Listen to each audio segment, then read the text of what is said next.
Buenas noches. El mundo se conmocionó. El Papa falleció.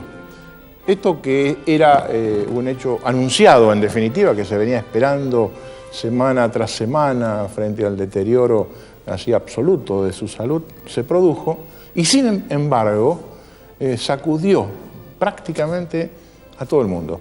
Y una de las cosas que a mí, por ejemplo, me llamó muchísimo la atención es que, por ejemplo, la CNN durante prácticamente una semana el único tema que tuvo era este. Y esto ustedes lo habrán advertido a través de la televisión, la enorme cantidad de gente yendo a Roma, queriendo estar cerca, demuestra algo muy importante. La gente lo quería al Papa. Ahora, claro, en todo este tiempo han aparecido muchísimas notas periodísticas en los diarios, en la televisión, en la radio, hablando del Papa.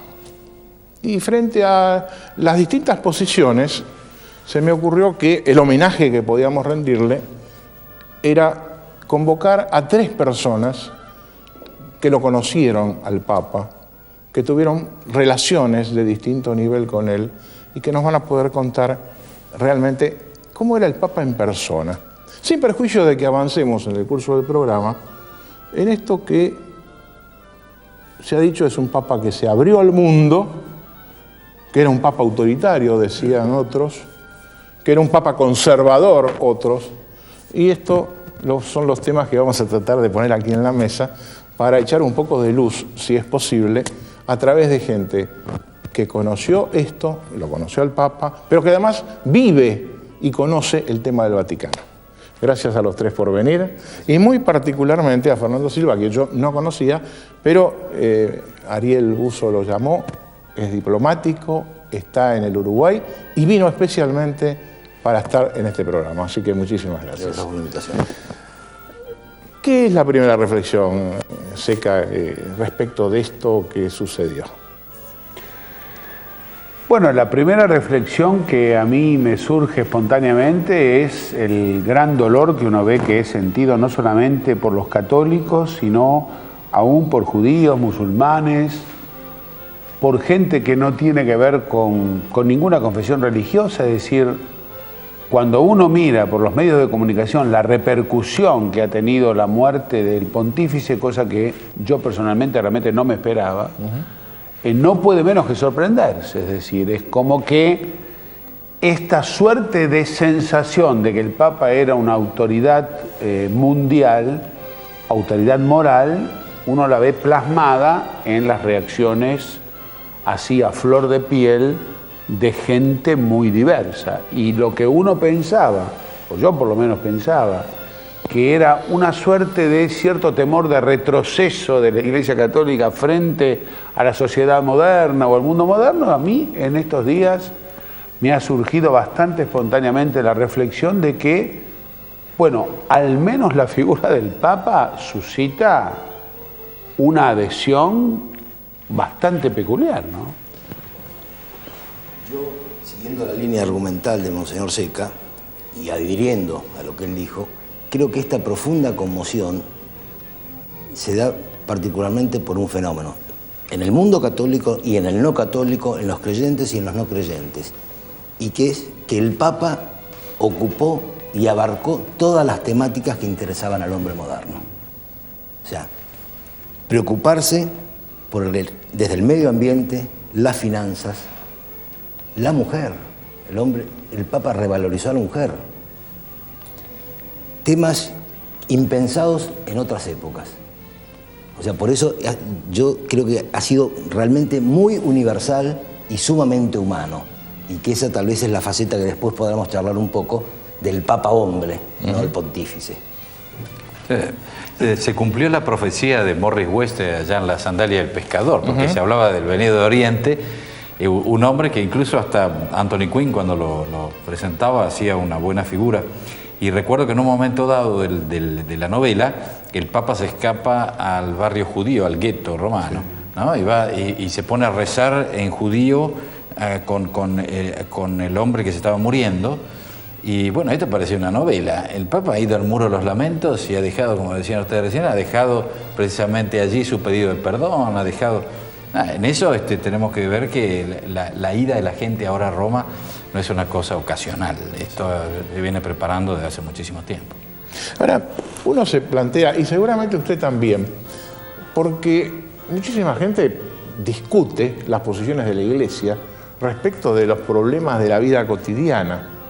Y entonces, ¿puede señalarse que hay una diferenciación entre Iglesia y Papa? Es un poco difícil de decirlo, pero yo creo que evidentemente, yo diría que, bueno, sin duda, el Papa encarna una figura, ante todo personal, original, porque es una personalidad que es la de Karol Wojtyła. Además, tampoco el Papa es siempre el mismo estilo y la misma personalidad. Esto es lo primero que hay que decir. Cada Papa es en sí mismo. Este es un Papa que sin duda va a ser recordado por ser un gran pensador, por ser un artista, por ser un dramaturgo, pero fundamentalmente por ser un pastor. Yo creo que evidentemente es una figura que además se ha tornado mediática. Claro, en medio de su pontificado también acontece una suerte de cambio cultural muy grande, que es esta suerte de globalización mediática a la cual estamos asistiendo, pero sobre la cual él se monta, digamos, y utiliza, en el mejor sentido del término, los medios de comunicación para evangelizar. De manera que, obviamente, no es solo que él es figura de la Iglesia, sino yo diría que es Karol Wojtyła en concreto el que impacta, porque es él el que se ha transformado en comunicador, el que ha tendido puentes, el que ha estado presente, el que ha viajado. Entonces ya no es la institución Iglesia, que siempre es un poco abstracta, adquiere rostro concreto, es el rostro de esta persona concreta, ¿no? La figura del Papa, la figura moral del Papa, comienza a inaugurar también anteriormente Pío XII, digo, desde el punto de vista público, porque digamos que toda la cuestión dogmática de Pío XII fue grandiosa. Pablo VI hizo lo suyo, la ida a las Naciones Unidas fue una cosa pero extraordinaria, que no pensaba, digo. Pero hay otra cosa, digo, yo recuerdo cuando se hablaba de que Stalin había preguntado cuántas legiones contaba el Papa. Digo, en este momento ni Stalin ni ninguna otra figura tuvo el entierro que tiene Juan Pablo II. Ninguno. Por lo tanto, encarna una figura moral bien clara en el mundo y que ha revalorizado, como decía Alfredo, ha revalorizado la figura del Papa como líder.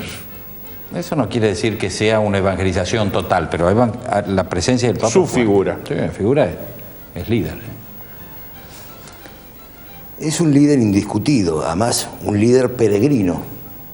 O sea, creo que la gran visión de este Papa ha sido entrar en esos nichos donde se generaban vacíos o donde los cristianos, los católicos, iban perdiendo espacios.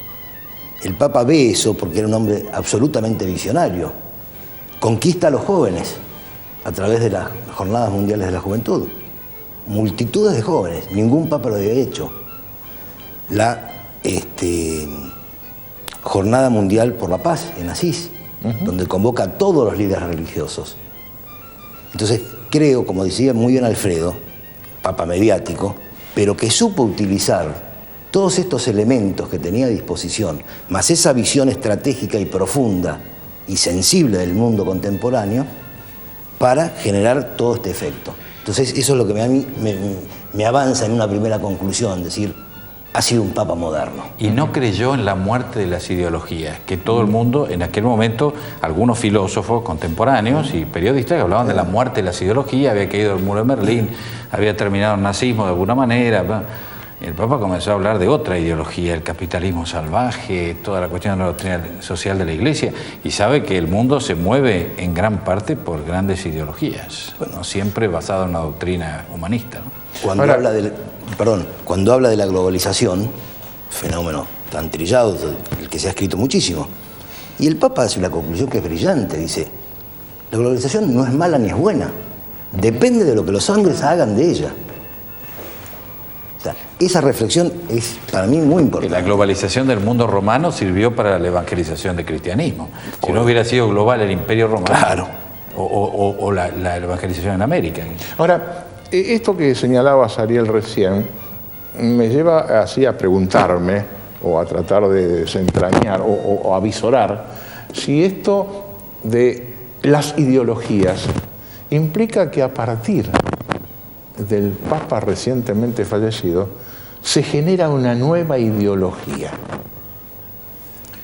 No, seguro que no, porque la misma acción finalística de la Iglesia que le toca conducir al nuevo Papa o lo que venga, no tiene nada que ver con las ideologías. Además, las bases de las ideologías son ciertas doctrinas que no están basadas en el bien común, sino en el bien de un grupo. Acá aparece muy claro cuál es la finalidad que tiene y que tendrá el nuevo Papa, porque tiene un carril que ya está marcado. No por Juan Pablo II, sino por la Iglesia. Juan Pablo II lo que hace es personalizarlo, ¿no? Claro. Y el tema de la ideología, coincido plenamente con Ariel. Digamos, la Iglesia, ¿qué nos enseña? A través del magisterio, a través de la doctrina social. Y precisamente lo que intenta decirnos es que la doctrina social no es una ideología, ni un sistema económico o social determinado. Entonces, esto abona un poquito lo que vos decís, que no hay una ideología. Ahora, de cualquier forma, discúlpenme que trate de escarbar un poquito en esto, ¿no?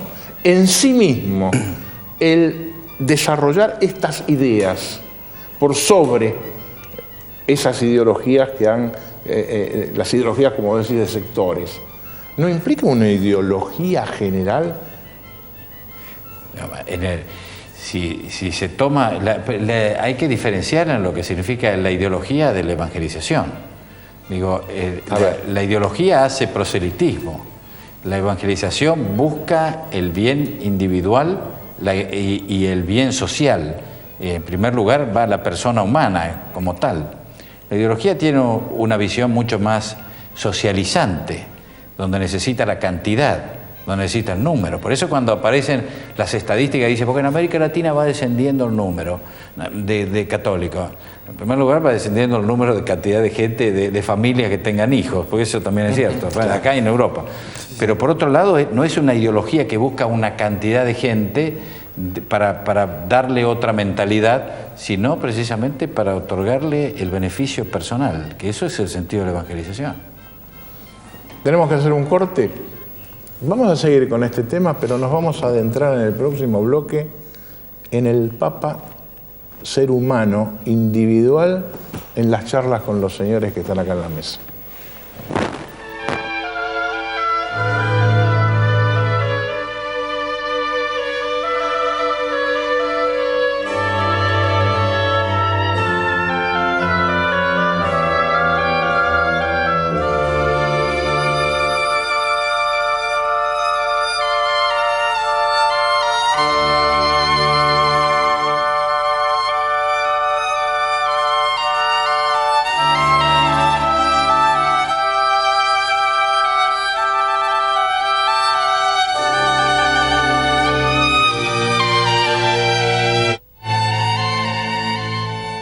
Buenos Aires Lírica presenta su temporada 2005. Adquiera su abono para ver 5 títulos imperdibles: Rigoletto, El cazador furtivo, La Cenerentola, Adriana Lecouvreur y Las bodas de Fígaro, llamando al 4812-6369. Planes de pago. Buenos Aires Lírica, la nueva ópera de Buenos Aires.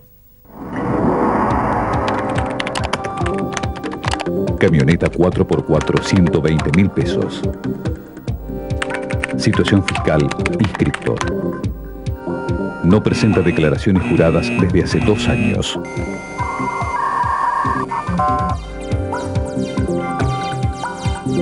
AFIP, por una nueva cultura tributaria. Con más de 20 años en el país, Carrefour renueva a diario su compromiso con la comunidad, contribuyendo al desarrollo de la Argentina y su gente. Nosotros somos ese banco que te da el empujoncito para empezar a cumplir tus sueños. Dale, dale. Banco Provincia, el banco de la gente de la provincia de Buenos Aires. Hostería La Domanda, para descubrir la naturaleza, la tranquilidad y el descanso con una sola alternativa. Regresar. El Balcón de las Sierras, Villaverna, provincia de Córdoba. Hostería La Domanda. Reservas en Buenos Aires al 5811-4444.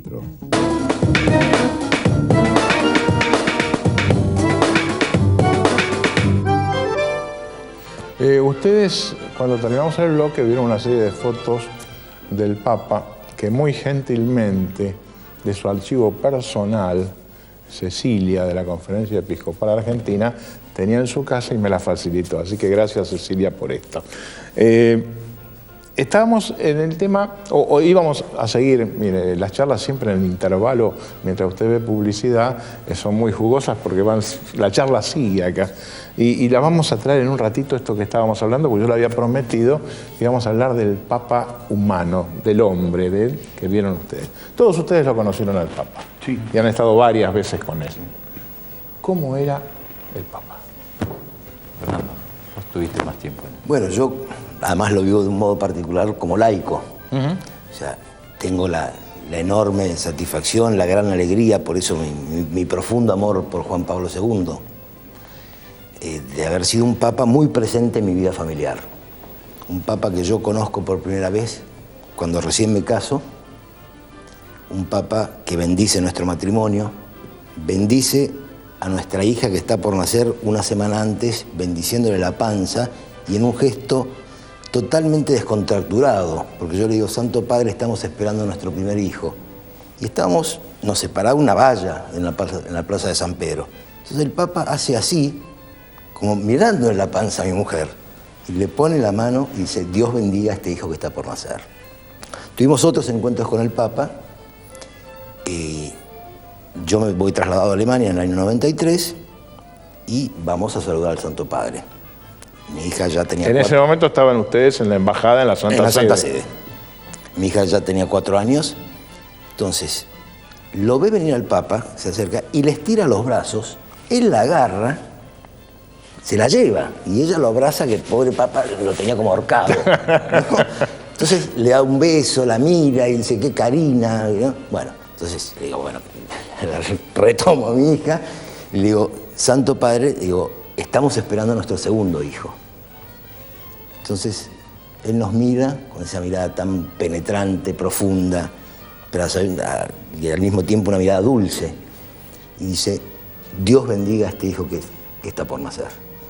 Entonces eso evidentemente me ha marcado mucho, ¿no? Porque vi esa faceta del Papa que le gustaban los chicos, que era capaz de transmitir amor con una simple mirada. Ahora, ¿cuál es la sensación de golpe de estar frente al Papa? ¿Cómo se vive eso? Es muy fuerte. Y yo pensé que me iba a acostumbrar, o que me había acostumbrado. Y cada vez fue siempre diferente. Porque a mí me pasaban los años, pero también al Papa. Y los dos habíamos crecido, ¿no? Entonces, cada encuentro con el Papa fue único e irrepetible. Ahora, les pregunto a ustedes también, ¿las relaciones con el Papa se daban en esas audiencias con mucha gente? ¿O tenían la oportunidad de conversar con el Papa en un mano a mano?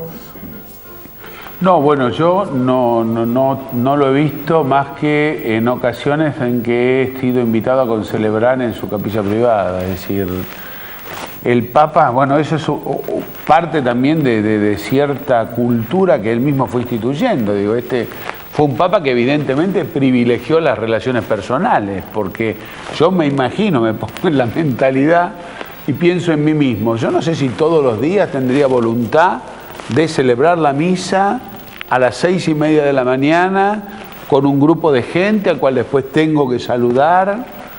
Y le regala un grupo de gente pequeño, 10 personas, 15, depende. Pero digamos, siempre después saludar a cada uno y intercambiar 2 palabritas. Y después uno sabía que el Papa tenía normalmente gente invitada al desayuno, al almuerzo. Es decir, como que la jornada del Papa era una serie de encuentros que no terminaban nunca. Por supuesto, debería tener sus momentos de soledad. Yo lo que he compartido ha sido 2 o 3 veces eucaristías con él, y he tenido ocasión de conversar así, digamos, circunstancialmente. Nunca me he podido sentar a conversar a fondo ningún tema, o sea, nunca he estado prolongadamente con él. De todos modos, uno tenía, eso sí, la sensación de su cercanía y a la vez de la grandeza de lo que significa, en eso comparto lo que se ha dicho, digamos. Encontrarse con el Papa es algo muy impactante, digamos. ¿Por qué? Bueno, porque es impactante. Uno se queda medio como... No tiene explicación, se siente. Porque no se paraliza inicialmente. Exactamente. Yo creo que hay dos momentos que parece, es como cuando uno va a rendir examen. Al principio hay toda una expectativa, cuando uno está allí, bueno, ya el asunto se hace más fácil. Yo recuerdo que la primera vez yo era estudiante y pedimos con otro sacerdote argentino para ir a celebrar misa con el Papa. Ya habían pasado 3, 4 meses del pedido por escrito y pensamos que no venía más. Y una noche llaman por teléfono, donde yo vivía, que le llamaban de la Secretaría Privada del Papa, que al día siguiente había que estar 6:30 de la mañana al portone di Bronzo, donde se entraba. Pensé que era una broma, porque a veces se hacían esas bromas que llamaba el Papa o que llamaban esas cosas. ¿Qué te va a llamar el Papa? Sí, va a llamar el Papa, esas cosas. Y bueno, al día siguiente fuimos y estábamos nosotros dos, con otro sacerdote y yo, nada más en la capilla privada, y le ayudamos a revestirse. Entonces escuchó hablar castellano y preguntó si éramos españoles. Le dijimos que no, que éramos argentinos. Y entonces cuando escuchó de Argentina, dice Marta Argerich. Entonces le digo, ¿la conoce Santidad Marta Argerich? Sí, dice, la mejor intérprete de Chopin. Le digo, ¿dónde lo escuchó? En Varsovia. Y me extrañó esa memoria de acordarse de Marta Argerich. Está bien que Marta Argerich en ese momento, pero yo estoy hablando de 20 años atrás. Y después la última vez que fuimos con Parcellis, el actual vicerrector de la universidad, cuando supo en la Universidad Católica preguntó si Monseñor Derisi vivía. Nos regaló un rosario para Monseñor Derisi y fue hacía poco tiempo que habíamos cambiado de gobierno, así que debe haber sido en 2002. En 2002, sí, porque preguntó la situación argentina del presidente que había caído y preguntó varias cosas. Y me dio una bendición que se la diera a Derisi acá. Yo fui a verlo, pero ya no estaba bien él, así que no lo recibió. Pero una mentalidad ¿El Papa te preguntó sobre la política argentina? Preguntó cómo estaba la política argentina y qué había pasado. Eso era en el mes de febrero del 2002, en 2001 ya conocemos lo que públicamente pasó, y preguntó la situación, se acordaba perfectamente el nombre del presidente de la Rúa y del nuevo presidente, perfectamente. Y estuvimos unos 20 minutos con él, y 20 minutos porque él no se iba, y nosotros no nos decían que no fuéramos, y estábamos ahí, y hablábamos. Una linda experiencia. Es que yo creo que era una de las características. La gente tenía una tendencia a paralizarse frente al Papa, ¿no? Porque obviamente es una presencia muy fuerte. Pero si uno le daba charla, él seguía, obviamente, con un tiempo limitado, ¿no? Dentro de los límites. Que era algo que yo siempre le decía a la gente. Cuando vayan al saludo con el Papa, háblenle. Porque si ustedes no le hablan, él les va a dar la mano y se va a seguir. Se va, claro. Pero si lo parás y le das, no sé, le preguntás algo, le decís, le contás, él se va a parar y se queda. Y se quedaba encantado, y uno veía que él estaba cómodo, ¿no? O sea, que esa era la parte tan humana. Con buen humor, tenía un humor muy... fantástico. Me acuerdo cuando preguntó qué hacíamos, y bueno, le dijimos que nos dedicamos al derecho, dice, uy, los juristas, dice, yo paura de jurista. Tengo miedo de los abogados, de los expertos en el derecho. A propósito, Ariel es un experto en derecho canónico, y ha escrito mucho sobre esto. Yo le dije, tráeme el libro que lo quiero mostrar en pantalla. Me dijo, no, porque estoy haciéndolo de vuelta, es nuevo, es una edición que está absolutamente agotada, donde hace toda una explicación de cómo está constituido desde el punto de vista jurídico la Iglesia. Esto se llama Autoridad Suprema de la Iglesia. ¿Lo vas a publicar pronto, el nuevo tomo? Sí, esperemos que pueda terminar. Ahora, desde el punto de vista ese personal, ustedes en la charla antes de que empezáramos el programa hablaban o mencionaban que don Estanislao les decía algo. ¿Quién es don Estanislao y cuáles eran las funciones de don Estanislao? Don Estanislao era el secretario privado de su santidad durante más de 40 años. Y un hombre, bueno, polaco como él, muy determinado, muy resuelto y yo diría hasta improvisado, ¿no? Como que rompía las reglas del protocolo. Y lo viví, porque en una de las oportunidades que voy a la misa privada con el Santo Padre, llegábamos un grupo y me mira don Estanislao, que lo había visto alguna vez, me dice, venga, dice, usted haga la primera lectura en español. Bueno, don Estanislao. Entonces, la repasé un poco, bueno. Y lo lindo de esto fue que uno lee a 1 metro del Papa. El Papa está sentado y el atril para leer está ahí. Entonces, me acerco al Santo Padre, inclino la cabeza pidiéndole su permiso para para hacer la primera lectura. El Papa me mira, me clava los ojos, pero con una mirada que yo sentí como de cierta complicidad, como diciendo, sé que tenés miedo, pero quédate tranquilo que va a salir bien. Y de hecho las piernas me temblaron, pero la voz no. Entonces, eso fue lo que de alguna manera yo sentí. A lo mejor es una fantasía, sí, pero sentí... No, lo que vale acá es lo que uno siente. Que él me decía, sé que tenés miedo, pero no te preocupes que va a salir bien. ¿Y vos concelebraste misa con el Papa? Yo concelebré misa, sí. A ver, explícanos un poquito qué es eso. Porque él celebra todos los días, celebraba las misas en la capilla privada, la capilla pequeña, con la Virgen polaca, la Virgen de Czestochowa, y invitaba. A veces había obispos, a veces invitaba a sacerdotes o a gente que viniera allí y celebraba la misa. Yo he estado algunas veces, especialmente en las visitas, acompañando a algunos obispos en el Sínodo del 90, que ahí estábamos con Fernando también, él estaba en la Santa Sede y estábamos, creo que, no sé si fuimos a misa juntos, pero por ahí estuvimos. Y es interesante porque la misa la celebraba muy pausadamente. Y lo que me llama la atención, en el momento de la consagración, hacía un ruido especial de oración y mantenía mucho tiempo elevada la sagrada forma y hasta pegaba a veces con el taco en el piso como reafirmando su oración, ¿no? Llamaba la atención esa forma de rezar así muy, muy especial. Pero bueno, se ve que no quería celebrar solo como otros papas, celebraba con gente todos los días. ¿Sí? Y si uno piensa que de las casi 400 parroquias que tiene la ciudad de Roma, visitó más del 80%, una por una, las misas que celebró con esa cantidad de gente. Más las otras, la más multitudinaria que celebró fue la de Filipinas, que había en aquel momento casi 5 millones de personas. Esa fue la más multitudinaria. Era un hombre que realmente le gustaba medio tener la gente, y, en fin.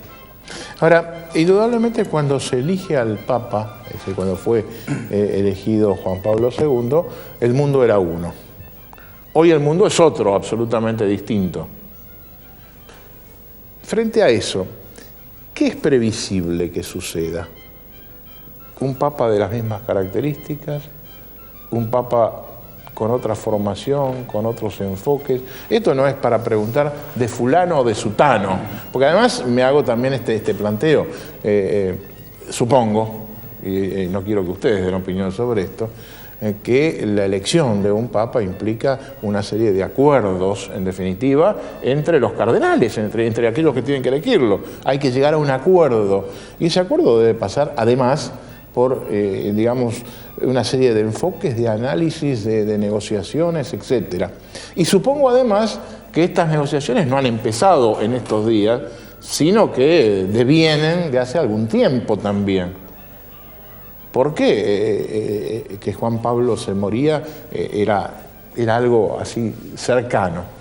Entonces, ¿qué es, en frente al mundo de hoy, lo que puede surgir como personalidad de un papa? ¿O qué sería deseable? Pero no ha cambiado el mundo mucho. Yo digo, absolutamente no sé, porque el hombre sigue siendo hombre siempre, tiene las mismas necesidades, tiene las mismas cosas, los mismos deseos, el mismo deseo de felicidad, el mismo deseo de gozo, de tener lo mínimo. Por lo tanto, y como la doctrina en estas cuestiones no cambia mucho, así que el Papa le va a tocar, por supuesto, que hay otras afrentas a la Iglesia, y creo que a eso es lo que vos te dirigís, ¿no? Evidentemente tendrá que tener muy en claro la prudencia. ¿Sabés que dicen que Santo Tomás le preguntaron una vez, no sé si es cierto porque nunca lo encontré escrito, pero Tomás de Aquino dice que le preguntaron una vez quién quería que gobernara, si un santo o un sabio. Entonces dijo, si es un santo que rece por nosotros, si es un sabio que estudie, pero que nos gobierne un prudente. Y yo creo que el gobierno, desde todo punto de vista de la prudencia, es la virtud propia del que gobierna. necesitamos un papa prudente, y prudente con la prudencia sobrenatural y también con una visión humana. Con esta descripción o esta afirmación tan tajante de Ariel Buzo, pasamos al último bloque enseguida, pero ¿no le parece que esto es aplicable a todo aquel que tiene que gobernar? Volvemos enseguida.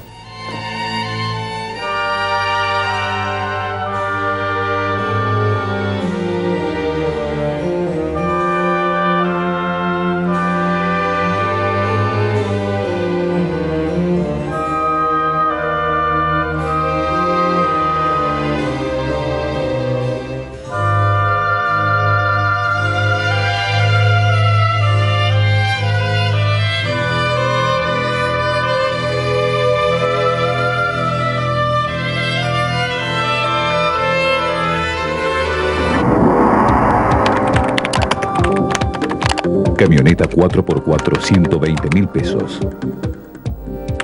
Situación fiscal, inscripto. No presenta declaraciones juradas desde hace 2 años.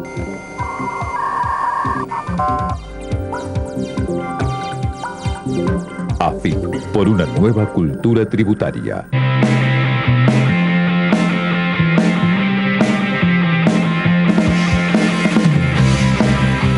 Lectura veloz, memoria, métodos de estudio, concentración, oratoria, inteligencia, informática, inglés. ILVEM, potencia tu rendimiento. Asistí a una demostración sin cargo. 48 21 54 11 www.ilvem.com.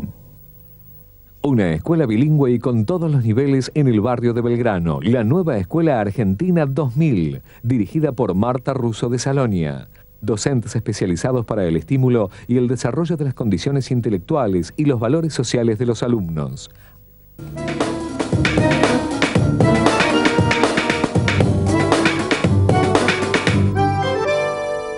Bueno, y ahora vamos a entrar a la última parte del programa, siguiendo con este enfoque. Ariel Buzo sostenía recién que un papa debía ser prudente. ¿Cuáles son los desafíos de la Iglesia?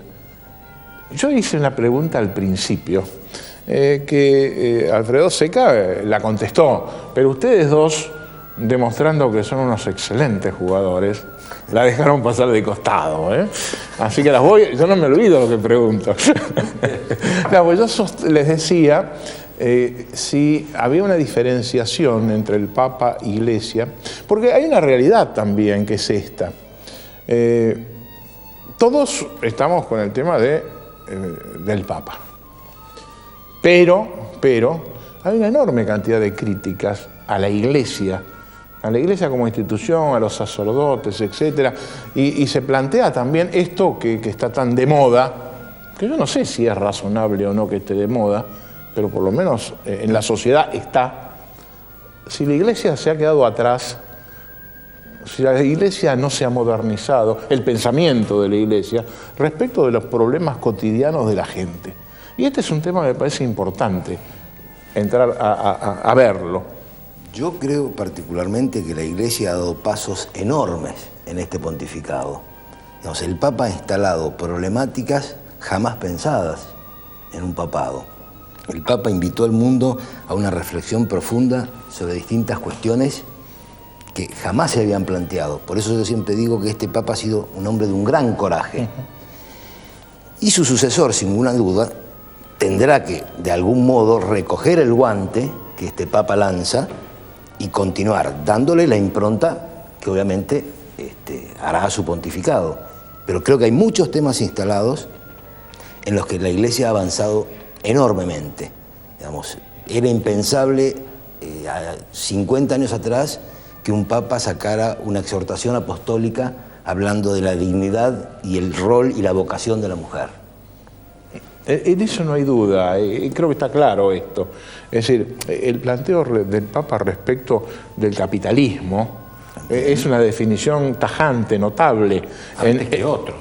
Antes que otros, porque la palabra de la Iglesia con el Papa fue mucho antes que otros con respecto al capitalismo. Pero por supuesto. Cuando todo el mundo había caído al muro, todo el mundo miró hacia el lado capitalista. El Papa dijo, cuidado. Claro, en el año 86 lo tenés con la encíclica Sollicitudo Rei Socialis, donde el Papa ya plantea todas esas cuestiones, donde habla de mercado, donde habla de sistemas financieros, donde habla de Estado, habla de cultura.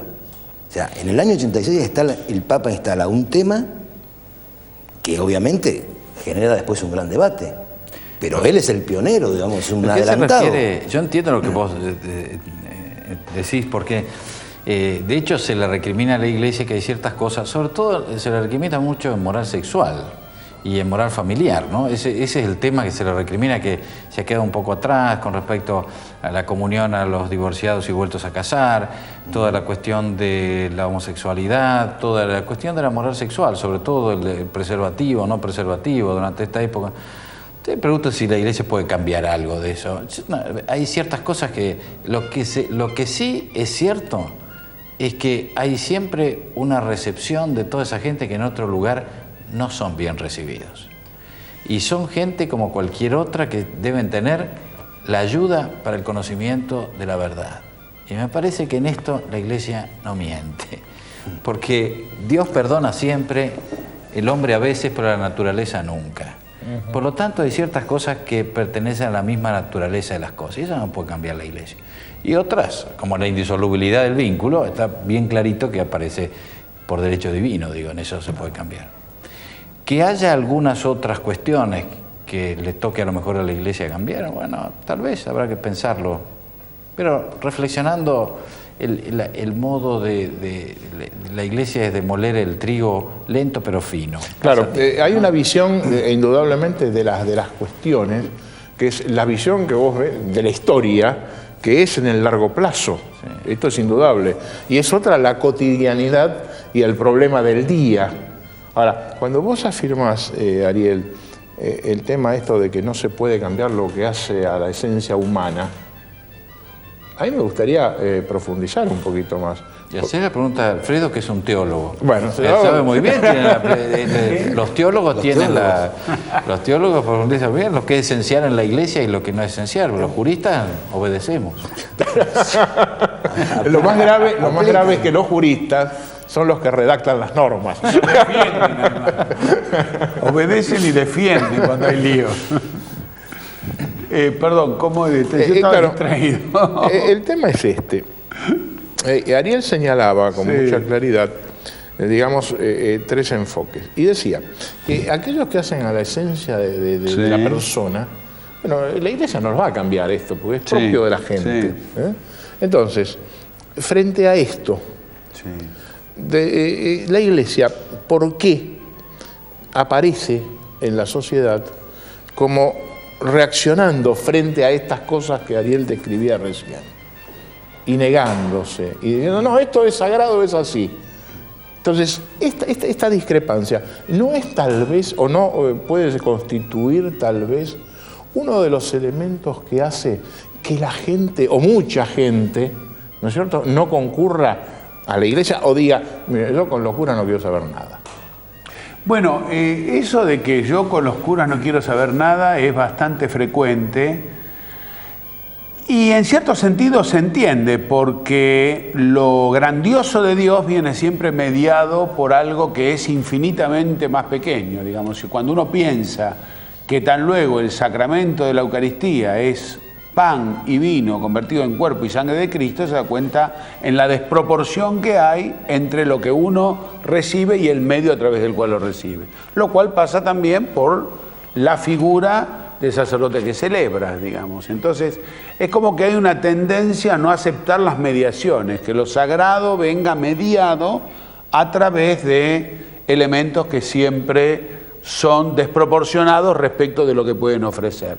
Pero bueno, el plan de Dios es así y la naturaleza humana es así. Dios nos ha hecho sensibles y es por lo sensible que llegamos a lo espiritual. Ahora, yo creo que de fondo también hay un problema, que es el problema de la verdad. Yo diría, hoy por hoy uno ve que hay una gran crisis frente al tema de la verdad. Nosotros vivimos una sociedad que básicamente usa y abusa de la palabra consenso. Todo el mundo habla de consenso. Pero muchas veces nos olvidamos que el consenso presupone el diálogo y que el diálogo presupone la verdad. y que al consenso no le está permitido erigirse en fundamento de la verdad. El hecho de que nosotros entre nosotros tengamos un consenso en torno a algo no hace que eso algo sea verdadero. Entonces, creo que el gran desafío hoy día para el hombre es hacerle presente la verdad sobre Dios, la verdad sobre el hombre, la verdad sobre el mundo. La Iglesia lo tiene que hacer. Hay determinadas cuestiones que también tocan no solamente a la fe, sino que tocan al concepto de naturaleza humana, de ley natural, que hoy también está puesto en crisis. Mucho de lo que Ariel señalaba, de que se cuestiona de la moral sexual, es porque en el fondo también hemos arrinconado a la Iglesia, encerrándola en la sacristía, y a la religión la hemos reducido a un fenómeno de conciencia individual.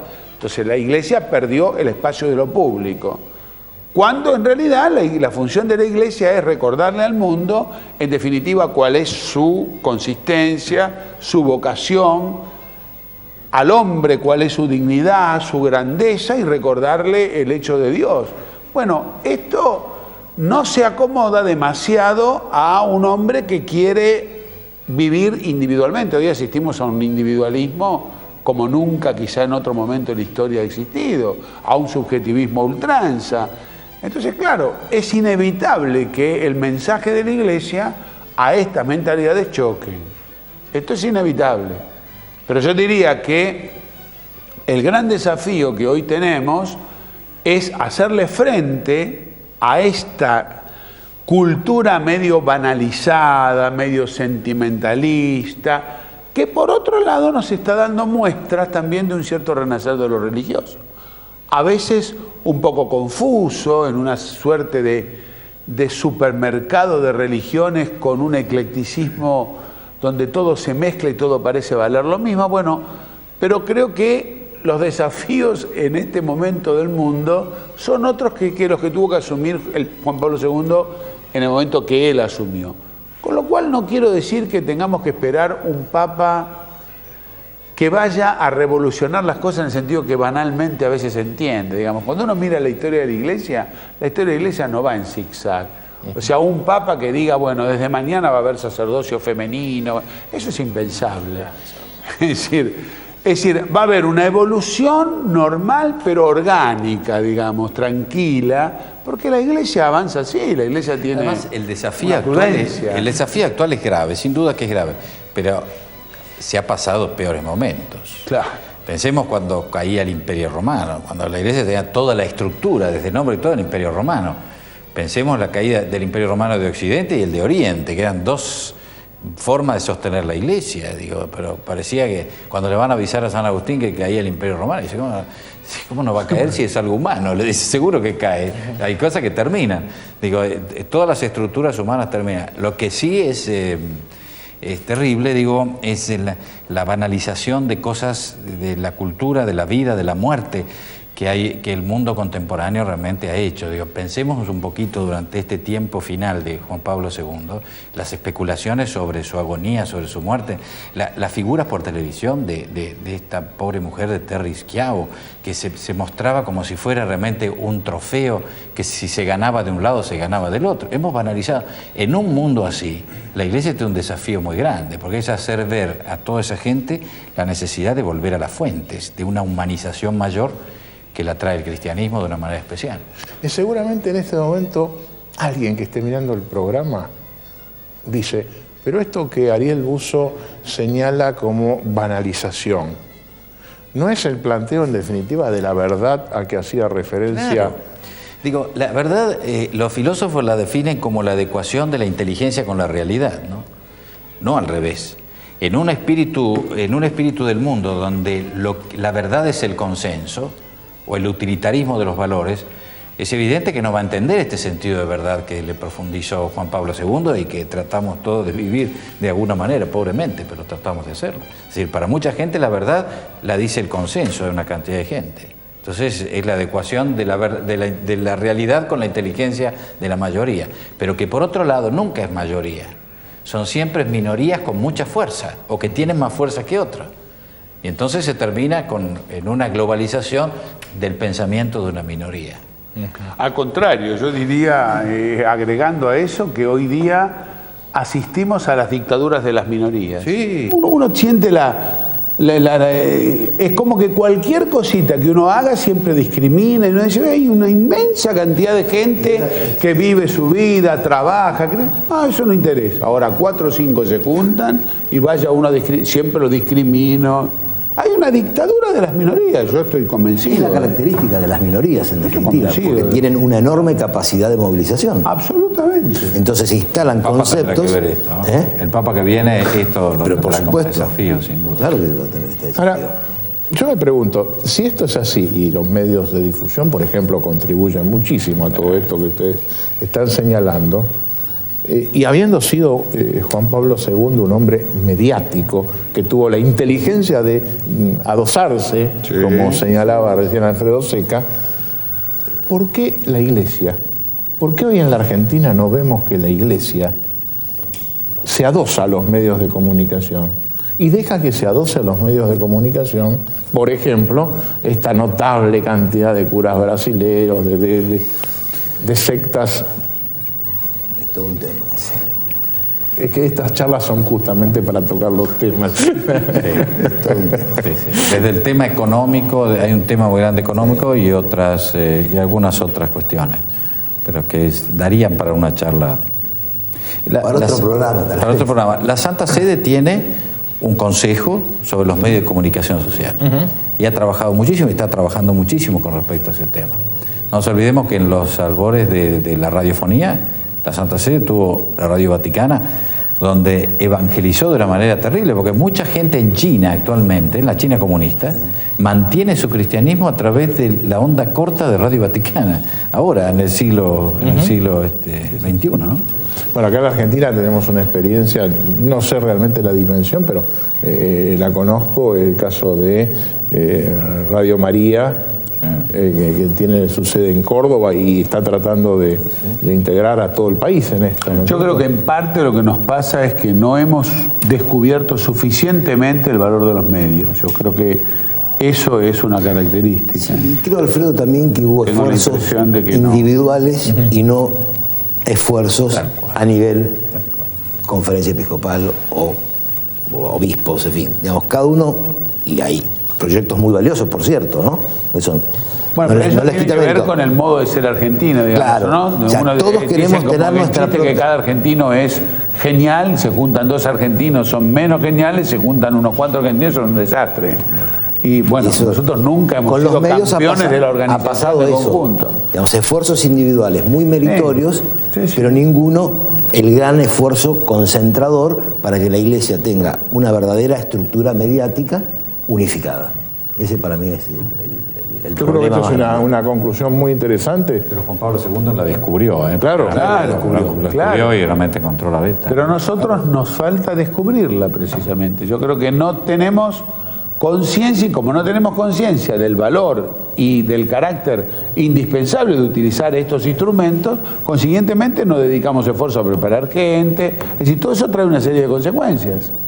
Si estuviéramos, el otro día me comentaban, por ejemplo, en una mesa que me invitaron a almorzar, donde había, en fin, gente de Europa, etcétera. Me contaban de un arzobispo latinoamericano que tiene la mitad de su clero, tiene, pongamos, 150 sacerdotes.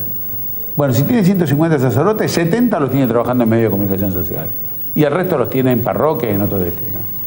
Bueno, son opciones. Pero ese concreto descubrió que la mitad del clero él lo tiene que poner a trabajar en medios de comunicación social.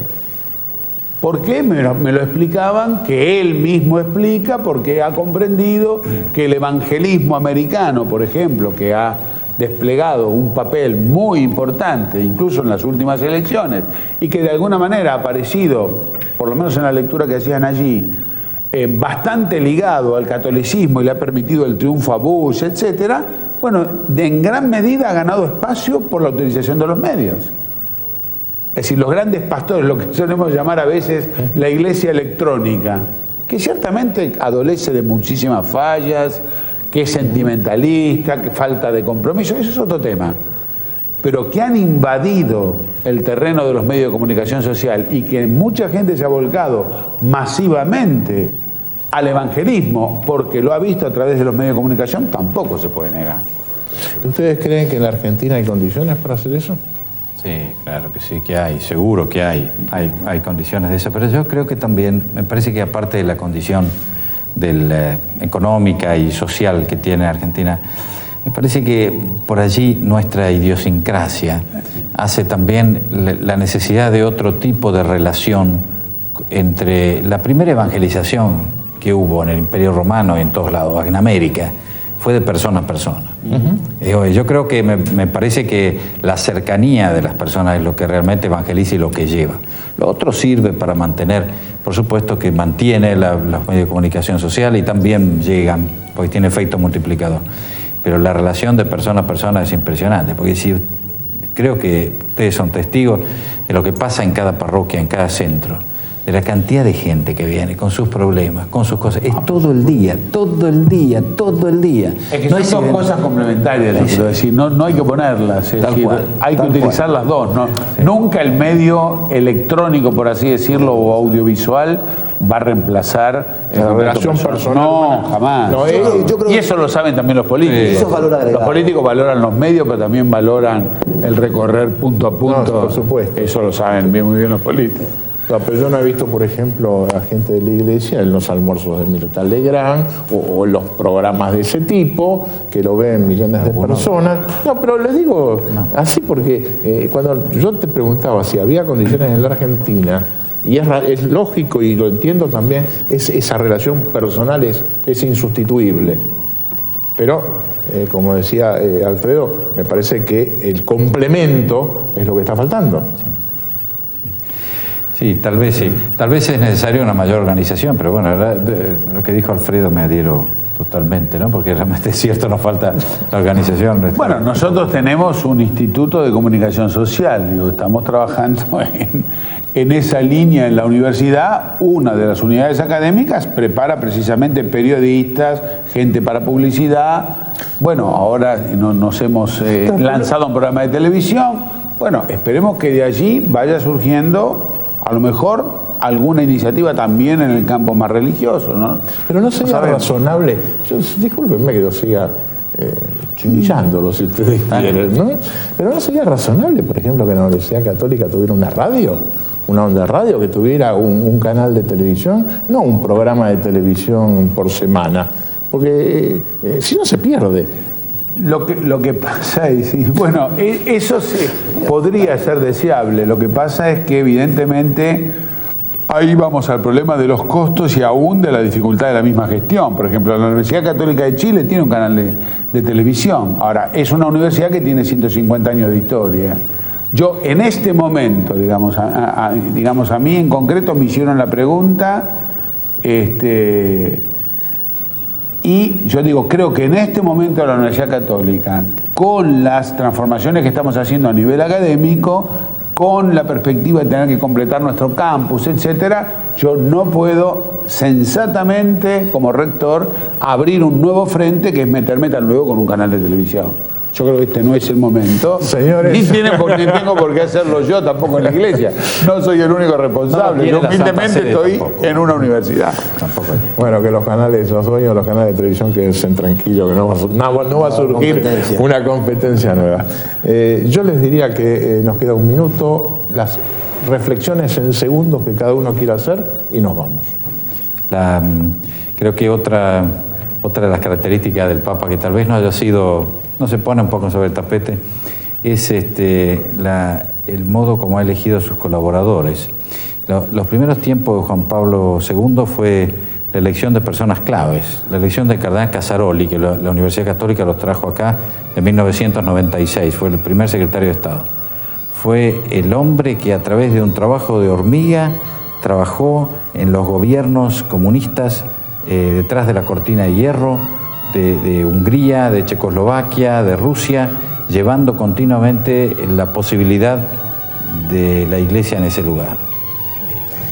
Yo rescato algo que vuelve a hablar de la gran humanidad de Juan Pablo II, y que es el perdón. O sea, esa imagen que todos tenemos tan presentes cuando visita a su agresor en la cárcel. Y me quedo con esa imagen fantástica. Y bueno, yo quisiera decir que creo que lo vamos a extrañar a este Papa y que vamos a tener que aprender a querer a un Papa nuevo. Señores, ha sido un enorme gusto tenerlos acá y les agradezco muchísimo a todos ustedes. Dios mediante, hasta la semana próxima.